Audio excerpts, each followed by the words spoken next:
The thrill and excitement of March Mania is here, and DraftKings Sportsbook, one of America's top-rated sportsbook apps, is giving new customers a shot to turn $5 into $150 instantly in bonus bets with any college basketball bet. You could bet on absolutely anything. If you want to bet on UConn, or North Carolina fans can get in on this year to bet them to win the title, all the way down to teams like Stetson and Longwood to win the title. You can even bet individual seeds to win the title. You can bet anything on DraftKings for the tournament. Download the DraftKings Sportsbook app and use code HOOPS. New customers can bet $5 to get $150 instantly in bonus bets only at DraftKings Sportsbook with code HOOPS. That's HOOPS. The crown is yours.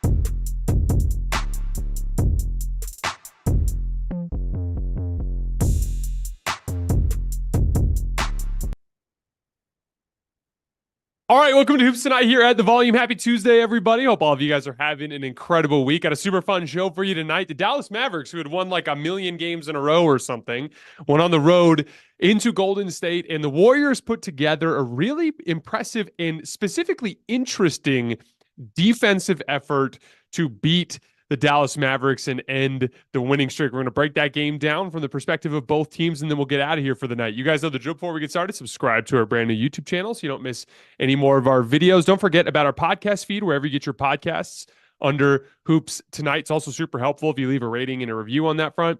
Don't forget about my Twitter feed at _JasonLT. That's where I leave game breakdown threads as well as show announcements. And then last but not least, keep dropping mailbag questions in the YouTube comments. We're going to be hitting a few more mailbags over the course of this week. All right, let's talk some basketball. I thought this game in particular was a super interesting demonstration of the strengths and the weaknesses of this Warriors roster.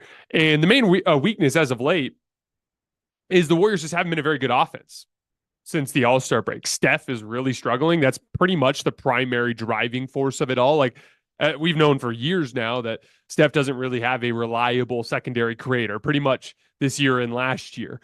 And so when this team doesn't get superstar level production out of Steph, they just haven't been as good offensively. And since the All-Star break, not counting tonight, he's averaging 22.6 points per game, shooting just 41% from the field and 36% from three. Obviously not bad numbers, but certainly not good by Steph Curry standards. And then tonight goes 5 for 18 with just 13 points. And so the Warriors offense has a tendency to stall out from time to time. And they've been pretty mediocre since the All-Star break. And I think part of the issue there too is teams have figured out that there's not a particular, threat, a consistent threat off of Steph. And so you can get away with throwing the kitchen sink at him and kind of rotating out of. There's also some guys with the Warriors that are either inconsistent shooters or hesitant shooters, meaning guys that are like easy to chase off the line just by offering a token closeout at, right? And so I think that's been part of the issue with some of their offensive stuff. That said, they've been a really good defense post All-Star break. And the reality is they just have awesome defensive personnel. Now Draymond Green's back consistently. They have tons of team speed. I think it's the biggest strength of the roster. If you look at the front court, guys like Draymond Green and Trayce Jackson-Davis, those guys compared to other guys who play the five are super, super fast, right? They're top tier speed athletes at their specific position group, right? Go to the wing.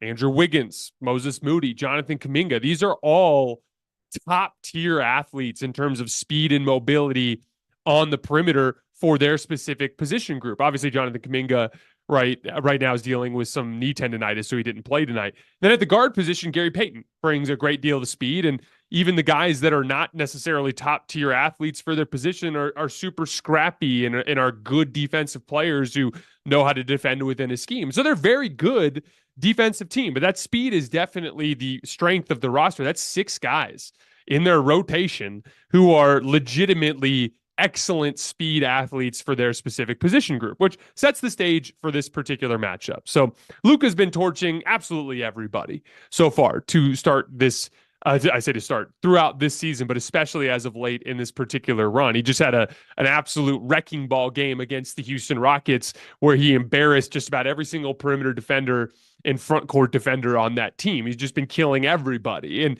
I want to start with Andrew Wiggins because I think he is the key to everything you saw tonight from Golden State in the sense that obviously, Golden State was having success doubling and rotating out, doubling, trapping, hard helping on Luka's offensive attacks, right? That's the team-wide scale. And we're going to get to that.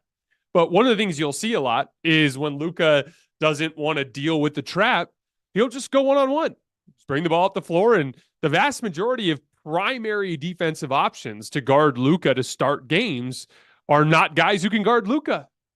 And so he'll just go to work. And he doesn't have to call for a ball screen. But Andrew Wiggins, dating all the way back to the Western Conference Finals in 2022, has been on the short list of players who can actually do a pretty solid job on Luka Doncic. He's quicker than him. He's bigger and he's big and not bigger than Luka, but he's big and strong enough to hold his ground well enough to make Luka's bully ball attacks more difficult. And specifically, he makes him work hard. He's really good at applying full court ball pressure on Luka, just making things difficult on him all night long. Now, Andrew Wiggins also had an amazing offensive game. He had 23 points, hit a couple of huge above the break threes. He is starting to get that kind of like second side, clear the, just let me go to work kind of thing going on. He's making aggressive moves at the rim and creating offense as a secondary option. But honestly, Wiggins to me, really, he's had some ugly moments, but really for the last couple of months, I've been really impressed by Andrew Wiggins in general. I think he's more or less starting to gain ground on the player that he used to be. But that's just on the offensive side of the ball. On the defensive side of the ball, the job he does on Luka, essentially removing go one-on-one as an option because Luka doesn't want to just go one-on-one against Wiggins. So he has to kind of call that screen up to try to get freed up from him so he can go to work elsewhere. That is what allowed Golden State to do the blitzing, trapping, and the hard helping that they were doing. They were in a position where Andrew Wiggins made it so that Luka was most frequently calling for screening action. From there, what's Luka going to do? He's going to bring a lesser defender up into the action. Late in the game, he was trying to target Brandon Podziemski because he's got a size advantage on him, right? So, he's not calling Draymond up into the action. He's going after one of the lesser defenders. So, in that case, you've got Draymond on the back line as well as all of that speed that we were talking about. And so, Golden State uniquely kind of presents the personnel both at the point of attack with Wiggins to make straight ISO ball not really much of an option for Luka, and the speed and the defensive IQ that Draymond brings to the table, as well as the speed on the rest of the roster on the back line to be able to effectively double trap, blitz, and rotate out of it, right? And that to me was kind of like where this game kind of turned, because there were some ugly stretches for Golden State, specifically when they were struggling offensively. We talked earlier. They can go cold offensively from time to time. And when they hit those rough stretches offensively, Dallas was able to get out in transition and just throw ahead, kick ahead passes to Daniel Gafford, or Luka would be able to get a decent matchup in transition or get a defender on his heels and he'd be able to get to a quick step back jump shot or be able to quickly attack the basket and make a good play. He was able to take advantage of the helter-skelter kind of like early offense situations they could get as a result of Golden State's bad offense. And that's how they blew the lead to end the first half. And that's how they nearly blew the lead in the fourth quarter. As a matter of fact, one of the biggest shots in the game, in my opinion, after Dallas tied the game I think it was at 92, if I remember correctly, but that little in and out and in baseline jump shot that Klay Thompson hit that went in and out on the rim and that went back in. That was a huge shot, not only because it broke the tie, but it allowed Golden State to set their defense. I cannot wait to see the data from this particular game, because my guess is there's going to be a gigantic chasm between Dallas's offensive efficiency in the half court versus their offensive efficiency when they got out into transition. For those of you guys who follow me on Twitter, tomorrow morning, I'll pull that data. I checked it right before we went live, but it hadn't updated yet. So we'll get into that tomorrow morning on my Twitter feed. But I'm excited to see what that difference was, because the reality was when they got into the half court, Golden State didn't just guard Dallas well, they guarded them super well. They were able to make the lesser offensive players for Dallas try to make plays. And there are a couple of guys on Dallas, whether it's PJ Washington or it's Maxi Kleber or it's Derrick Jones Jr. There are some guys that they have in the rotation where if you get the ball to end up in their hands, they can be, it's like that late corner three that PJ Washington took. It's like, yeah, it's like it on paper looks like a good look. PJ Washington has been an iffy catch and shoot player for Dallas. So like of all the options that Dallas presents there, Golden State did a good job of forcing the lower level options, the lower value plays to be what Dallas had to resort to at the end of the game. Now, there was some luck in there.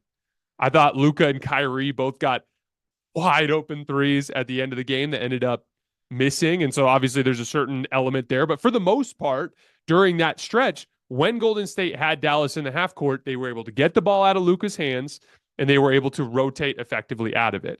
There's two big defensive plays that I wanted to hit from that late stretch of the game after Golden State took the lead. Obviously, I just mentioned one where they trapped Luka and the ball got worked around to PJ Washington in the right corner. Just a great example of that scheme forcing the lowest value shot for Dallas. Second one I wanted to talk about was the Draymond Green play, the insane Draymond Green play, the block on Gafford and the save in bounds that ran out the other way and resulted in Draymond getting to the foul line and kind of sort of iced the game. Dallas ended up making some big threes late that sort of threatened, but they never had the ball with an opportunity to tie or take the lead. So they didn't quite get to that point. But the biggest play of the game, in my opinion. So Luka brings the ball at the floor, and he ends up calling for a screen from Brandon Podziemski's man. So Brandon Podziemski ends up switching onto Luka, and it's not a hard blitz, but Andrew Wiggins, who's guarding Kyrie Irving on the left wing, on the right wing, he ends up digging down, way down to the nail. Okay. So when Luka goes to drive on Brandon Podziemski, he's driving right into Andrew Wiggins. It's effectively a double. Again, it wasn't all blitzing. Sometimes it was blitzing. Sometimes it was double teaming on an ISO. Sometimes it was just really hard help. In this case, Brandon Podziemski on an island against Luka funnels him towards the Wiggins side. Wiggins is down in the lane, hard nail help, and contains Luka. Luka makes a kick out pass to Kyrie. And there's two defensive plays at this point that demonstrate the strength of Golden State's defensive personnel. So first, Andrew Wiggins sprints out to the three-point line and chases Kyrie Irving off the line.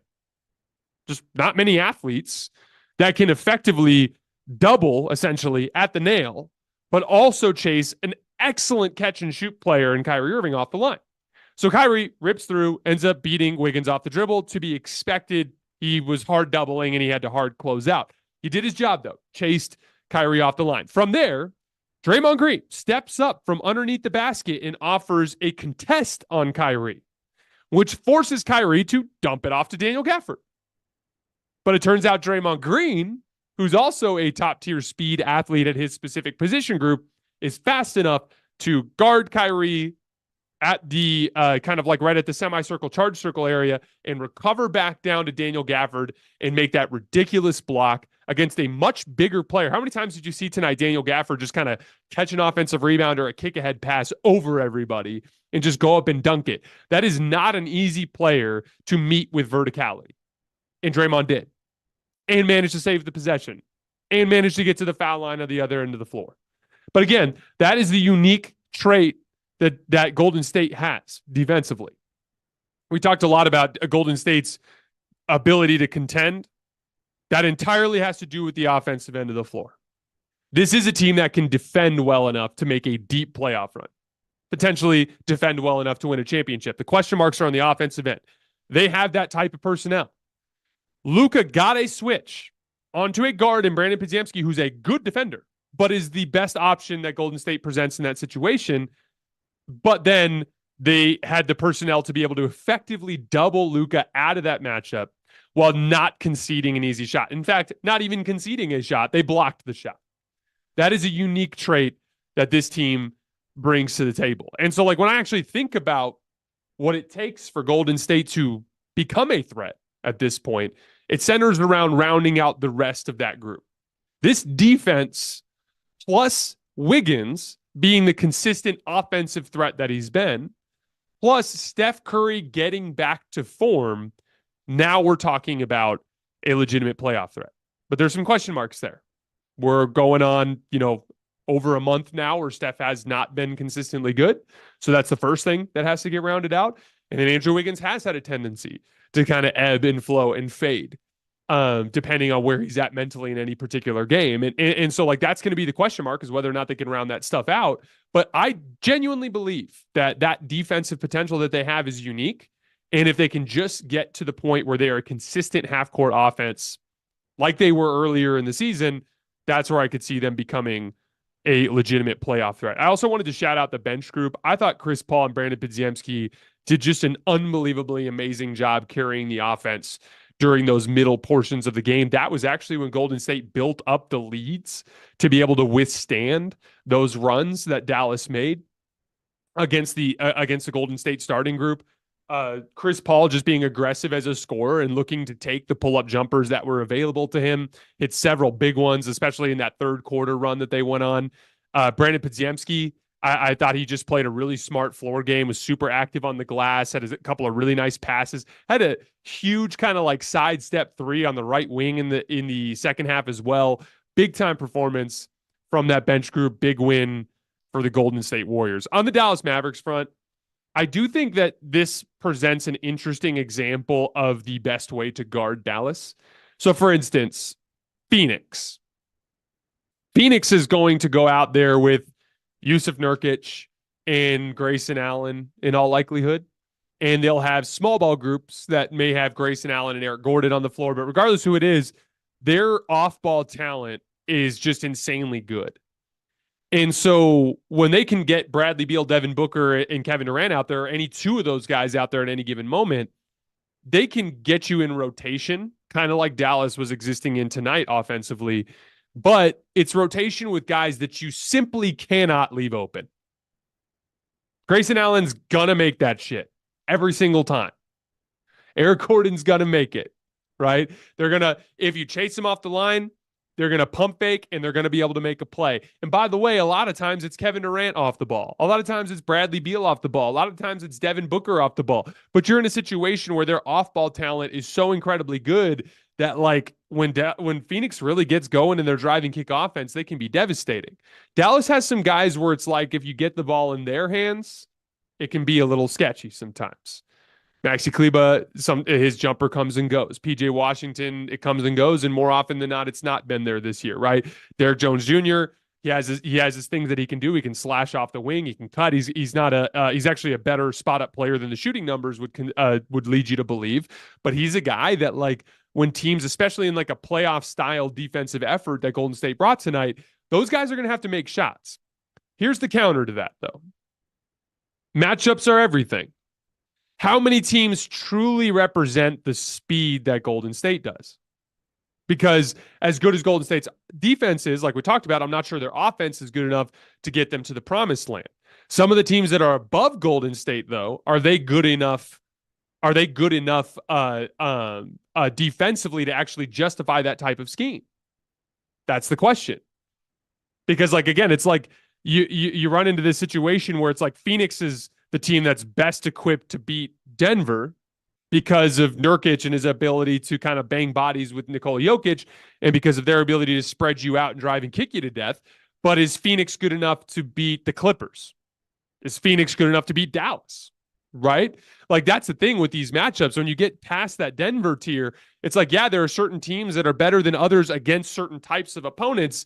But what if you never have to face something like that? Like that's the thing. I would argue that Golden State probably brings the best combination of positional speed up and down the roster to be able to double and rotate out of the Luka double teams. But what if Golden State loses in the play-in tournament and that just is not a problem, right?